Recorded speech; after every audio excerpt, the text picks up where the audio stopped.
Hello everyone, welcome once again to my channel. It's your boy Luis Portelles, and for today's video we have a very special one because we're going to be talking about my top 10 picks for the national costume presentation that we had from Miss Universe Philippines 2022. The candidates really went all out for these national costumes because you can really see the level of effort and just craftsmanship that went into each one of them. And of course, it was a very difficult task to narrow down my list to only 10 candidates, but that doesn't take away from the other national costumes. So if you enjoy my video or find some sort of value in it, don't forget to leave a like so that it gets recommended to more people. Subscribe to the channel for more videos like this one almost every single day. And last but not least, let me know in the comment section what do you think about my comments, my feedback, and anything else that you would like to express. So without further ado, I will see you with all of my picks right after the intro.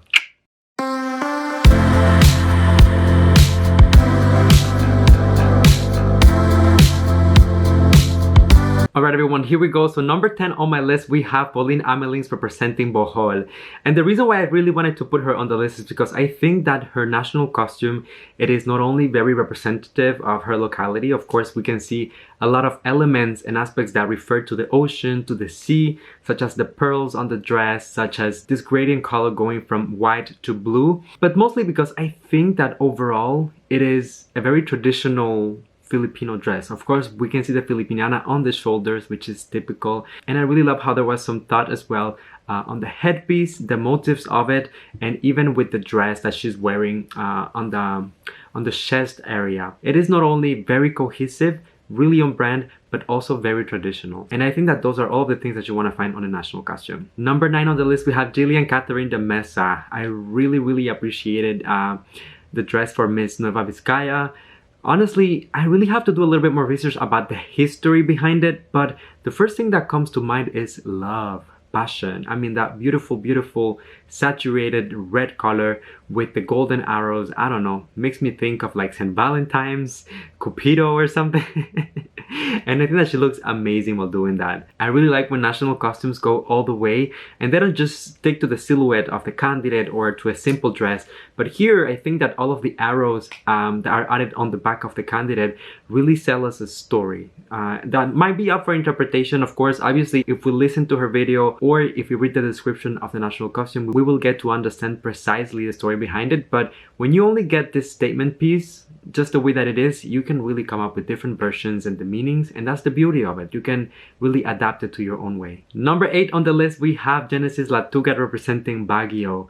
I think that honestly, Genesis has never let me down for any of the challenges. She has always been so consistent, and this one is no exception. The first thing that I wanted to highlight here is the craftsmanship of this dress, because you can see so many different colors, different techniques, everything from the bottom of the dress going up. This must have taken like months to just get it done. It doesn't look like it's just a fabric. It actually looks like it's a lot of different elements, you know, like put together, and then they add the feathers, they add the little things that are hanging from her arms, the headpiece as well. I mean, it's just so creative. And of course, you can tell that there is some traditional inspiration. So I'm really glad to see that she gets the opportunity to put that really out there on a national scale. And she looks incredible. What she's holding, is it like a knife? But I think it's made with like a cow's bone.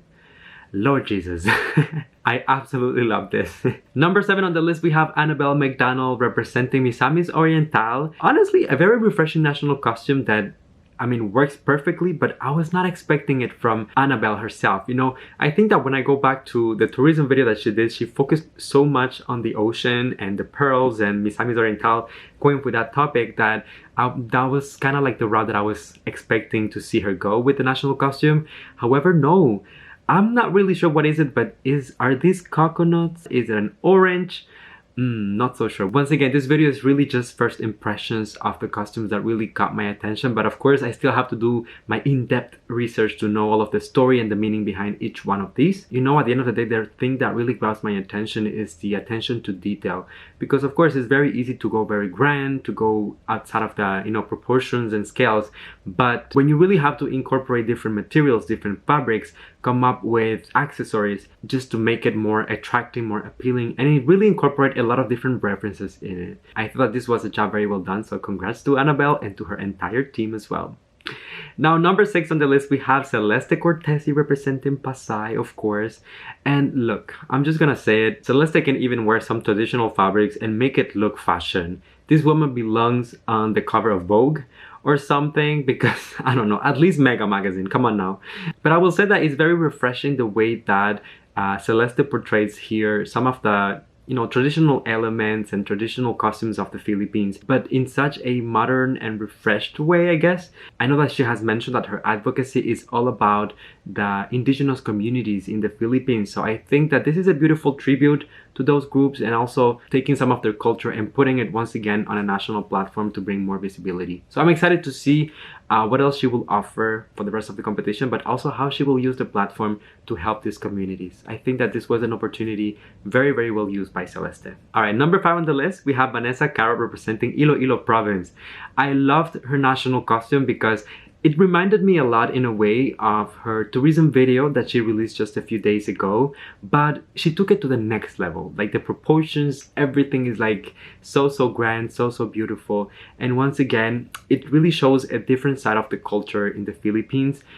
For example, for previous dresses, we have seen a lot of different motifs, a lot of different elements that are incorporated within the national costumes. I think that here, Vanessa is really showcasing more of the textile industry perhaps, and also it's a completely different color scheme, different elements that you can see on the tissue as well. So it really separated her from the other candidates in a very good way. And of course, it's impossible to miss this big 2 pieces of fabrics that are attached to her headpiece. I think it's incredible, and it's definitely a home run for me. I loved it. Number 4 on the list, we have another candidate that keeps on coming back lately to my topics, and that is Channie Nichi, or Senna, representing Davao del Norte. Honestly, this is one of my favorite costumes of the entire batch of girls, because I can see, once again, very similar to the example of Celeste, all of the traditional references, the locality, and all of the culture that was put into the costume itself.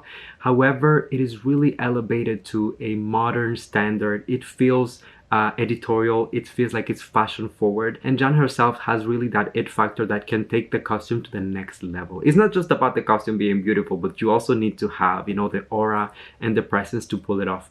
I think that this is an incredible shot. I love the pose. I love the way that it allows the national costume to shine by itself while also keeping her at the center of attention. This was a major win for Jan. Number 3 on the list, we have Chantal Smith representing Cebu City. I don't know if you guys agree with me or not, but this costume belongs at the Met Gala.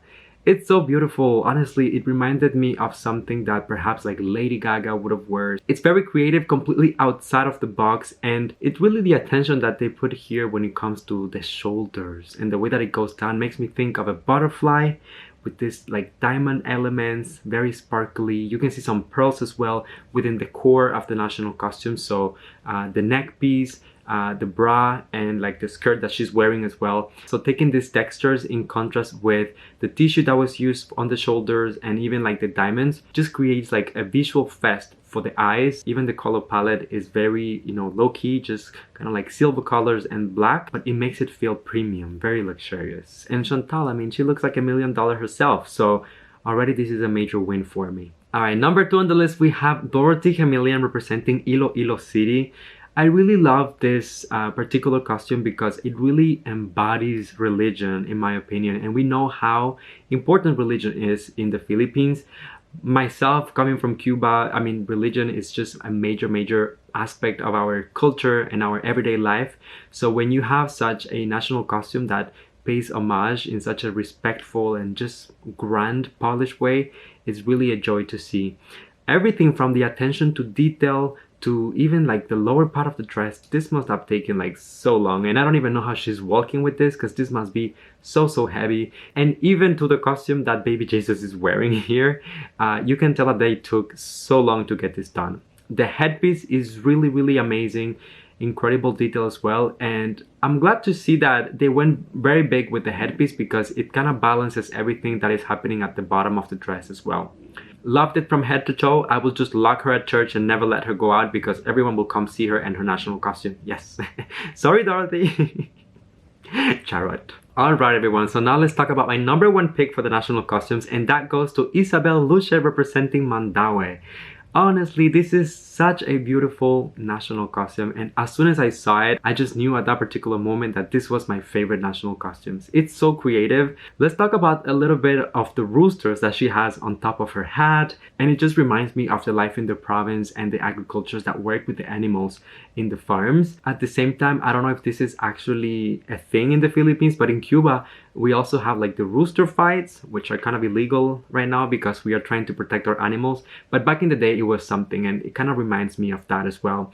But more than the creative aspect of really going with the roosters like all over the place, I really enjoy the design of the national costume as well. As I told you for Nichi and as I told you for Celeste, this one is also very editorial, very fashion forward. Once again, you have that balance of paying tribute to the culture and the tradition while also incorporating new elements and a new aesthetic that will kind of refresh the entire thing.